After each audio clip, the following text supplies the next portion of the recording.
I'd like to welcome you all to the Georgia Peanut Tour. I'm sure you've been welcomed many times in the past, but I'd like to welcome you on behalf of what I do, and that's an extension plant pathologist. My job as an extension plant pathologist is to take the information that is developed by the researchers at the University of Georgia, to take that information in terms of disease and nematode management and put it into a form that growers can use to make a difference in their profitability. That's the whole key for growers in Georgia. How can we become more profitable? And there's three things I want you on this peanut tour to understand as far as my wheelhouse, which is disease and nematode management. First, as you're on this tour, I want you to recognize how important diseases are in terms of the profitability, in terms of our yields. And one of the most important diseases we'll talk about, or we've had, is tomato spotted wilt virus. It's vectored, spread by a small insect called thrips, but it has been especially bad this year.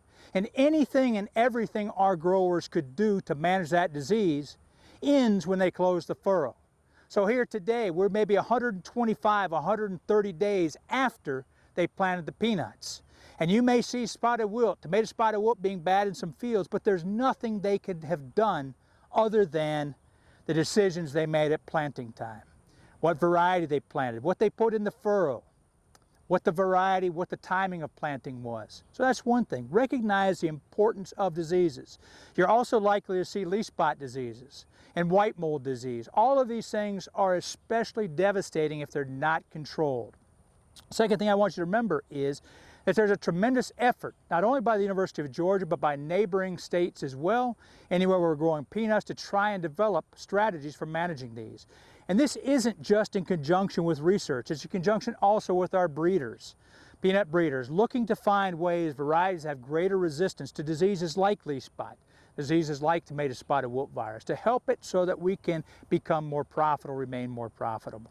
And we also have the help from our chemical industries, from our different companies, our agrochemical industries, helping us with safe and efficient and effective products that we can put out to protect yields for our growers. Because growers in Georgia, with the exception of a very few organic growers, cannot grow their crop successfully if they don't fight diseases like tomato spotted wilt virus, like leaf spot, like white mold. And all of these integrate production practices. They integrate the judicious use of pesticides, and they use breeding as well, different varieties. And we roll all of this up into an extension tool we call PeanutRx. PeanutRx is a tool that our growers can use to find ways to better manage their crop based upon the risk, looking at the factors, the varieties they plant, and many other factors as well. Because if we don't manage diseases, our yield could be off by 1,000 pounds or 2,000 pounds or even more if we don't manage these diseases.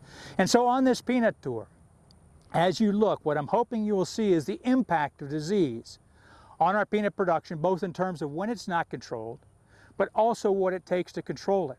And I want you to recognize as well the investment that goes into protecting these farmers and their yields comes from the state taxpayers in Georgia. It comes from the farmers themselves. They invest in the Georgia Peanut Commission. It comes from our companies that help to invest in that. It comes from the growers themselves. Because diseases are a significant problem for profitability in Georgia peanut production. And only by managing them are we effective and remain some of the best peanuts in the world.